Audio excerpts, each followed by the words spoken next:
श्री गणेशाय नमः। ओम नमो भगवते वासुदेवाय। जय श्री कृष्ण।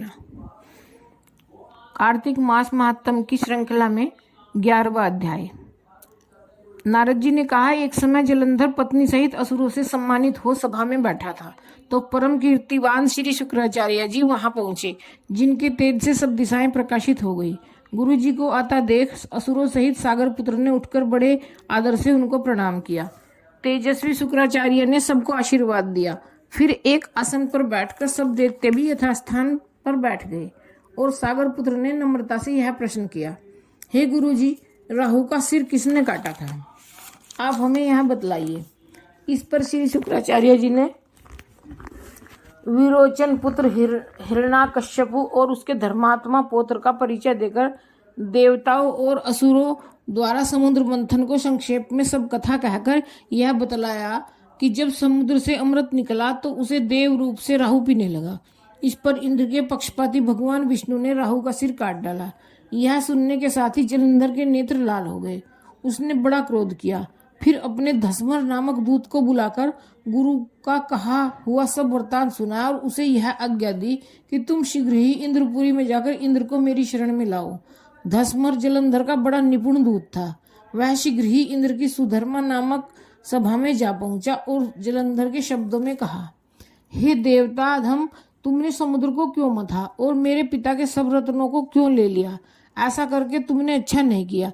यदि तू अपना भला चाहता है तो उन सब रत्नों सहित देवताओं के साथ मेरी शरण में आ, अन्यथा हे सुराधम, मैं सत्य कहता हूँ कि तेरा राज्य ध्वस्त हो जाएगा।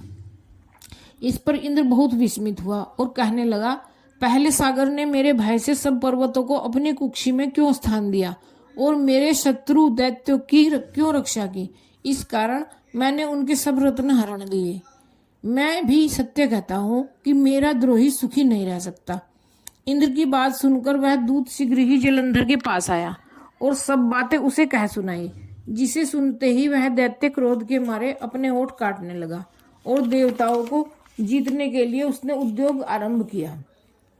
फिर तो सब दिशाओं तथा पाताल से करोड़ों दैत्य उसके पास पहुंच गए। शुंभ निशुंभ सेनापतियों को साथ लेकर जलंधर इंद्र से युद्ध करने लगा। शीघ्र ही इंद्र के नंदन वन में उसने अपनी विशाल सेना उतार दी। वीरों की शंखध्वनि और घोर गर्जन से इंद्रपुरी गूंज उठी। अमरावती छोड़ देवता उनसे युद्ध करने चले। भयानक मारकाट हुई। दोनों पक्षों के आचार्य अपने अपने मृतकों को जिलाने लगे। असुरों के आचार्य गुरु शुक्र अपनी मृत संजीवनी विद्या से और देवगुरु बृहस्पति द्रोणगिरी से औषधि लाकर मुर्दों को जिलाते रहे। इस पर जलंधर ने अपने गुरु शुक्राचार्य जी से क्रुद्ध होकर कहा, मेरे हाथ से मरे हुए देवता जी कैसे सकते हैं? जिलाने वाली विद्या तो सब आपके पास है, फिर यह क्या बात है? इस पर श्री शुक्राचार्य जी ने देवगुरु श्री बृहस्पति जी द्वारा द्रोणगिरी से औषधि लाकर देवताओं के जिलाने की बात कह दी। यह सुनकर जलंधर और भी क्रुद्ध हो गया। श्री शुक्राचार्य जी ने कहा, क्रुद्ध क्यों होते हो? यदि शक्ति हो तो द्रोणगिरी पर्वत को उखाड़कर समुद्र में फेंक दो, तब मेरे कथन की सत्यता प्रमाणित हो जाएगी। इस पर जलंधर क्रुद्ध होकर शीघ्र ही द्रोणगिरी पर्वत के पास जा पहुंचा और अपनी भुजाओं द्वारा उसे जड़ से उखाड़कर समुद्र में फेंक दिया। यह भगवान शंकर का तेज था। इसमें जलंधर की कोई विचित्रता नहीं। पश्चात यह सागर पुत्र युद्ध भूमि में आकर बड़े वेग से देवताओं का संहार करने लगा। जब बृहस्पति औषधि लेने के लिए द्रोणगिरी पर्वत पर पहुंचे तो द्रोणगिरी की जगह वहां पर उन्हें सूना मैदान मिला। तो वह भयभीत होकर देवताओं के पास गए और कहा कि युद्ध बंद कर दो, तुम लोग अब जलंधर को नहीं जीत सकोगे। पहले इंद्र ने जो भगवान शंकर का अपमान किया था, यह उसी का फल है। यह सुनकर देवता युद्ध की आशा त्याग अत्यंत ही व्याकुल हो इधर उधर भाग निकले।